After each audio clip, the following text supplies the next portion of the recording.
Hey everyone, I'm JP, and we're here at Meinl USA headquarters in Nashville, and I'm here with Chris Brewer, Artist Relations Wizard, and he's going to answer a few questions for us to help demystify the whole endorsement artist relations game.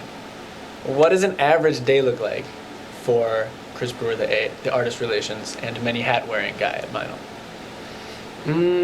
There's not really an average day. It's kind of funny because most guys see a desk job as being death, but my desk is actually a sanctuary because I travel a lot. So when I get to my desk, I just think, yes. Refuge. So it's kind of nice. Basically, the one constant is that I'm in a glorified customer service position. My artists are my customers, and so I have to take care of them, make them happy, take care of their gear needs. That's really the nuts and bolts of it. If I had to just narrow it down to one thing, I take care of their gear needs. And at the same time, I'm also taking care of, like I said, I wear a lot of hats. So I take care of, I'm always on top of print ads. Mm-hmm. I'm always feeding the beast, the social media beast, information to keep people interested in what's going on with our company. Mm-hmm. So basically that's it. Gear support, staying in touch with all of our guys, making sure they're happy, they're comfortable with us, taking care of our advertising, and taking care of our presence out there in the world. Cool. Now, I know a lot of young guys that are, as people I've grown up with, starting to look for endorsements, and I hear a lot of questions about like who to go with, how do you approach them, what's the best way, you don't want to annoy them. So just tell us, in your eyes, what do you look for in a potential Meinl artist? Okay. Well, I look for marketability because we're not doing this for our health. My goal is to make the company more money. And that sounds very business-like, but that's what it is. Yeah. This is a business. It's the black and white of it. That's it. That's why I'm here. If that doesn't happen, I'm not doing my job correctly. Mm-hmm. So I look for marketability, and there's really no black and white as far as why one guy might get signed and another. There's 10 million mitigating circumstances that surround why a guy gets signed. Mm-hmm. Maybe I just brought on 5 really awesome R&B drummers. Mm-hmm. And I really, to bring another one on who might be on the same level as those guys, and he's the same, just everything's the same about him as those other guys, why would I bring more? So it has to fit into our little plan at that little moment, and that's really tough for potential artists to understand without me giving them a really boring 5-hour lecture as to what's going on internally with our company and our policy at the time. Mm-hmm. So I feel bad for some of these guys where maybe I say not right now, but that's the way it has to be. That's the way it has to be. It can't be everybody. And so you asked, what do I look for? Right. Good people too. Marketability, but good people. I stress that as well, because this company has someone's name on the door. Right. And I know that guy. It's Mr. Meinl, and he's a good guy. His whole family, they're good people, and they take good care of us. And so I have to think of it the same way I would take care of my own company. Yeah. And so I don't want people out there who are not good people, because then they won't be a good ambassador for his name. Right. So that matters. Cool. And then on that topic, what is the best way, in your eyes, for someone to approach you about someone who's interested in being endorsed by Meinl? Patiently, that's the best way to endorse me. Everybody I know that does my job for other companies, one of the last things we get to do is sift through electronic press kits or things that come in the mail and just sit around and listen and check it out and make phone calls and get references. It would be great if that's what we had time to do all day, every day, but we don't. Mm-hmm. We all handle a lot of duties. So patience is a real virtue if you're trying to become an artist. Right. I think that you should play what you love, and everything else will come to you naturally. So if you shop around for endorsements, we'll all know about it. Yeah. And we all talk. Close-knit community, right? It is. I mean, we all will end up in the same bar at the end of the day at a trade show or whatever, And to some extent, notes are exchanged. Right. And so we hear about it. If one dude is shopping around, we get it. So we can't be fooled very easily. Right. Right. So I guess the best way to approach is just to find the phone number of the company or the direct email. It's always there on the website. Yeah. Send a very kind and well thought out email. Don't make it a book. We don't have time to read books. Right. Make it quick. Just ask for an application. We'll send you a PDF that's an application. Send it in, follow the rules, and then be patient. It's cool to follow up, but in this day and age, you'll get an email, and then someone will email you back 12 hours later to say, hey, did you get my email? Right. Bro, I've been asleep the whole night. I just woke up. Yeah. You sent it at 8 o'clock, and now you're emailing me at 8 o'clock again. Yeah. I don't mean to sound sarcastic, but literally that's happened. Yeah, yeah. So just be patient. Give it a couple of weeks. If you don't hear back, be polite. Hey, just checking to make sure that my email came through. Yeah. That kind of a thing. Yeah, and I think from my observations and experience, it's important to keep in mind that getting endorsed shouldn't be your first priority, your first goal as a drummer and a musician. It should be, because getting endorsed isn't going to get you the big gig or the big anything. Having the big gig, having the exposure, doing stuff is going to get you, in turn, the endorsement, not only that you want gear-wise, but like a relationship where both people want to be engaged. This is a really important point, and I think out of this whole blog, this is the thing that people need to listen to more than anything else. This is it right here. This is it. This is Everyone. it. Check it out. Notebooks. Yes. It is a two-way street, and that means that your accomplishments should come first, and your endorsement should come second. A lot of guys try and secure an endorsement in order to establish some sort of validity about their name in other people's minds. They think that if they get an endorsement with Meinl cymbals or Tama drums or whatever, that now that says something to their friends, to their peers, Yep. that they've arrived. But if they don't really have anything going on, all that means is that that company has aligned themselves with someone who doesn't have much to offer. Right. And it can make the company look like small potatoes. So it doesn't really work well for anybody. It's important to be very honest, painfully honest with yourself, and say, where would I really stand in their artist roster? Right. How could I be valuable to them? Yeah. That's a relative thing. People will always find a way to reason why they're valuable. But be realistic. Be realistic. Yeah. Yeah, you have to bring something to the table. Yeah. And be able to swallow it if that company, if what you have or what you don't have is what the company doesn't need at that time. Yeah. And if anything, use it as inspiration to do more on your own, and to become someone who then one day Meinl will approach you and say, hey, I saw you doing that awesome thing online or whatever. Right. Some people watching this may say, yeah, but I know this guy who got this endorsement with such and such company and he hasn't really done much. Well, maybe that guy in the eyes of that company or that gal, maybe they have something that company sees through their experience, whether it's wisdom at an early age, combined with a playing ability, combined with drive, all these things that make the company say, he or she would be a good bet to get with right now. Yeah. It doesn't mean that company's giving that person keys to the bank. Yeah. It just means they've established a relationship with that artist and they're really hoping that he or she blossoms at Right. a later day. You work with the biggest drummers arguably in the world. The Chris Colemans, the Thomas Lang, Johnny Rabb, Chris Adler. What's it like getting to know those guys on a personal level, almost being like friends, helping them out? Just let us know what that's like, because that's pretty cool. It's a lot of fun. It's a big perk to the job. And I would be lying if I said it wasn't. We've talked about this in the last few days, just by happenstance.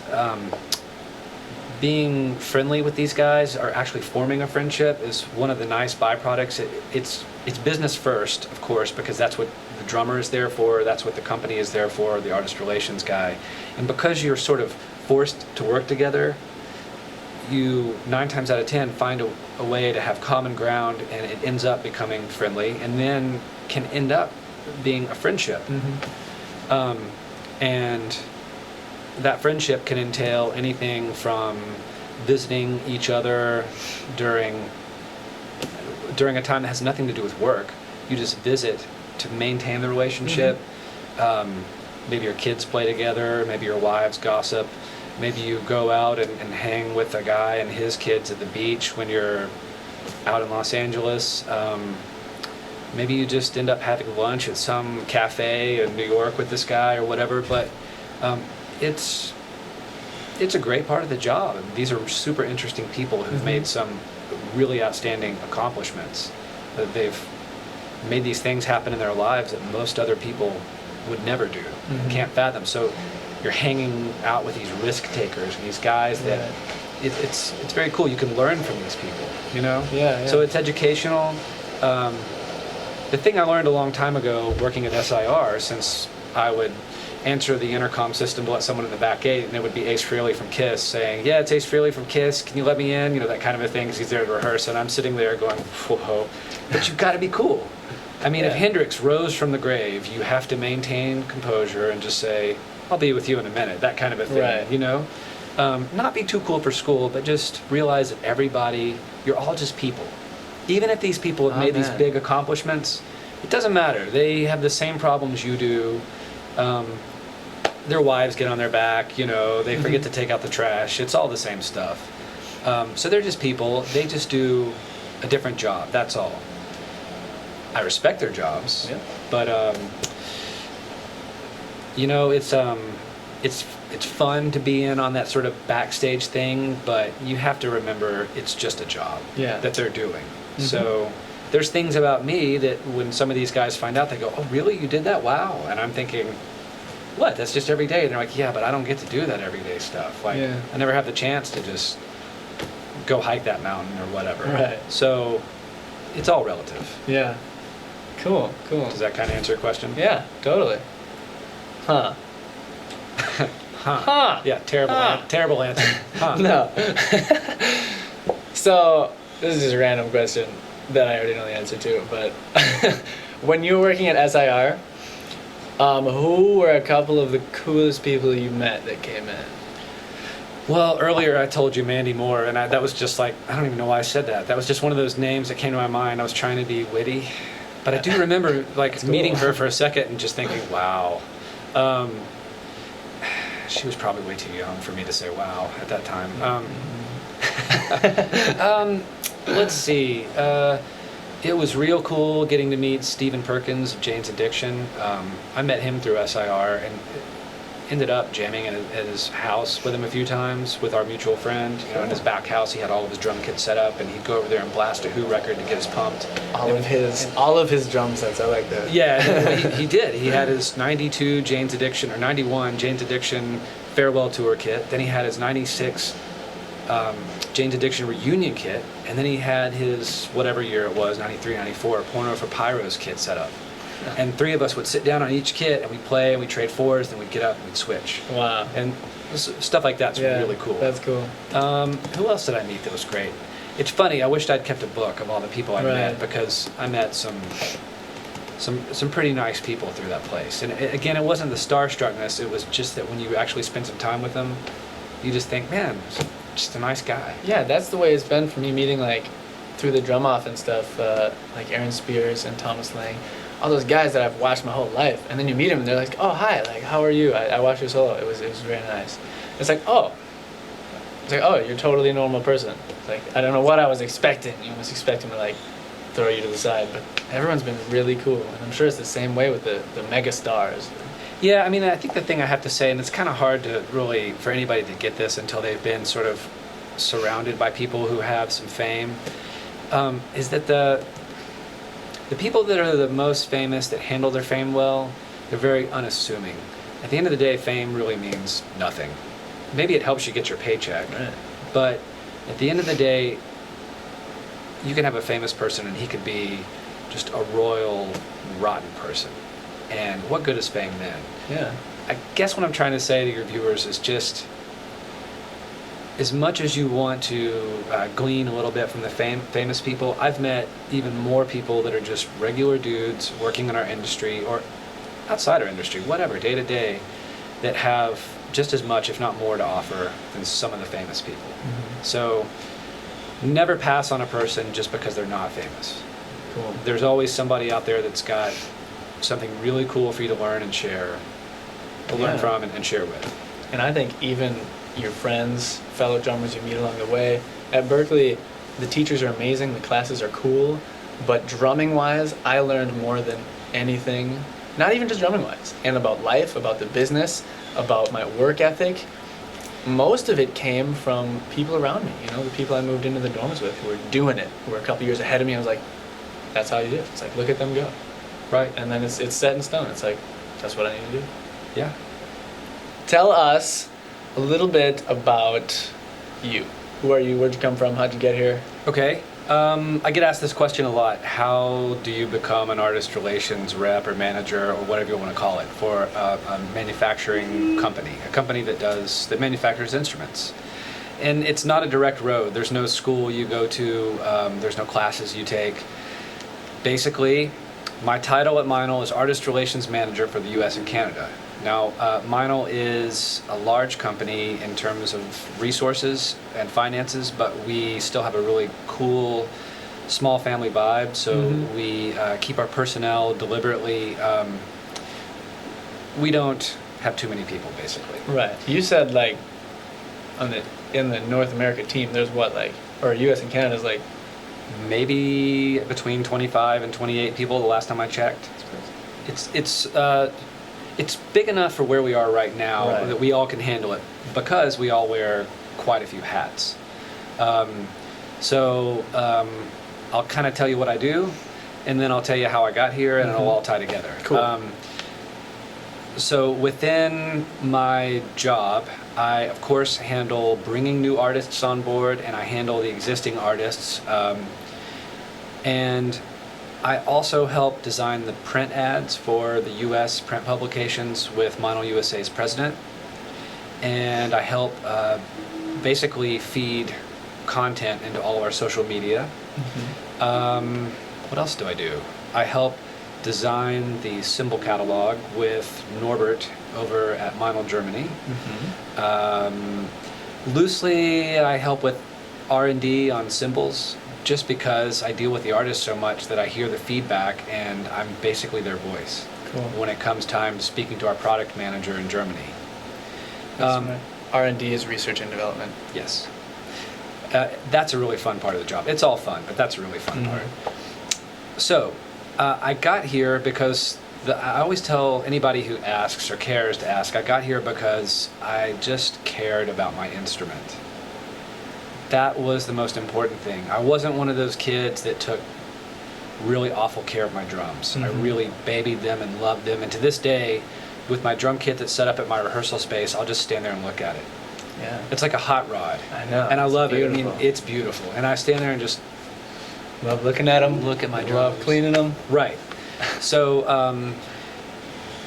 when I played forever as a kid, I toured as a teenager with guys that were older than me, and then I moved to Los Angeles with these same guys. When I got out there, I had to make a living, and it wasn't coming through being in a band because we were just trying to do the let's move west and become rock stars kind of thing, which is a lot of fun, but it's really a struggle. Flawless plan. It's 100% success rate. Yeah, everybody wins. Cool. Yeah. Cool. So I ended up working for a company called SIR, Studio Instrument Rentals, and which all of your viewers will see in your blogs. Yes, they will. I worked for the West Coast, well, the Los Angeles operation, and it's a historic place. Led Zeppelin would rehearse there. Kiss would rehearse there. If a band like Van Halen had to audition a singer like Sammy Hagar, they'd probably do it there at SIR. That's where things like that have gone down. Yeah. I remember Taylor Hawkins coming in and having a jam with Dave Grohl to see if he was going to be in the Foo Fighters. Wow. Things like that. So Wow. a very cool place. A lot happens there. Instruments are rented out to people for tours, for videos, anything, you name it, it happens there. So I walked in one day, I was delivering pizza, maybe 21, 22 years old. I'm delivering pizza during the day, and they ordered one. I walk into the drum department, and it was as if I'd stepped into Mecca. Yeah. I just went, wow, you do this for a living? Yeah. And so I returned a few weeks later with a resume and left it there. Went home to Tennessee for Christmas. I called to get my schedule at the pizza place. They had fired me because I left for the holidays and I didn't know it. They said, "Oh, you're not on the schedule anymore, and you're not going to be." Wow. And yeah, Shucks. it was a very LA way of doing things. Yeah. So and then at the same time, when I checked my messages back home, this was before cell phones. I just checked the answering machine, and it was a call from SIR saying, "Hey, we've got a space open in the drum shop. We liked your resume." And actually what attracted them to my resume, kind of when I found out later, was what they said was neat penmanship. Really? So keep in mind, Take notes. a resume is always, that's the first impression. Interesting. So have a good resume. So I went there, got the gig, and basically SIR, the drum shop there, receives all of their gear from the manufacturers for free. And SIR can make money off of that gear by renting it when the manufacturers are not loaning it out to their artists who are in town for a video or for a gig or whatever.